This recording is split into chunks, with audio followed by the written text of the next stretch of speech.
افسوسناک خبر ہے، سابق ٹیسٹ کرکٹر اور چیف سلیکٹر محمد الیاس 79 سال کی عمر میں انتقال کر گئے۔ محمد الیاس کینسر کے مرض میں مبتلا تھے۔ مرحوم کی نماز جنازہ کا اعلان بعد میں کیا جائے گا۔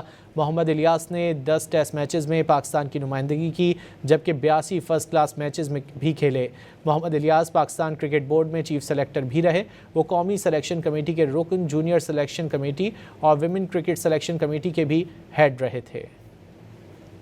افسوسناک خبر ہے، سابق ٹیسٹ کرکٹر اور چیف سلیکٹر محمد الیاس 79 سال کی عمر میں انتقال کر گئے۔ محمد الیاس کینسر کے مرض میں مبتلا تھے۔ مرحوم کی نماز جنازہ کا اعلان بعد میں کیا جائے گا۔ محمد الیاس نے 10 ٹیسٹ میچز میں پاکستان کی نمائندگی کی، جبکہ 82 فرسٹ کلاس میچز میں بھی کھیلے۔ محمد الیاس پاکستان کرکٹ بورڈ میں چیف سلیکٹر بھی رہے۔ وہ قومی سلیکشن کمیٹی کے رکن، جونیئر سلیکشن کمیٹی اور ویمن کرکٹ سلیکشن کمیٹی کے بھی ہیڈ رہے تھے۔ افسوسناک خبر ہے، سابق ٹیسٹ کرکٹر اور چیف سلیکٹر محمد الیاس 79 سال کی عمر میں انتقال کر گئے۔ محمد الیاس کینسر کے مرض میں مبتلا تھے۔ مرحوم کی نماز جنازہ کا اعلان بعد میں کیا جائے گا۔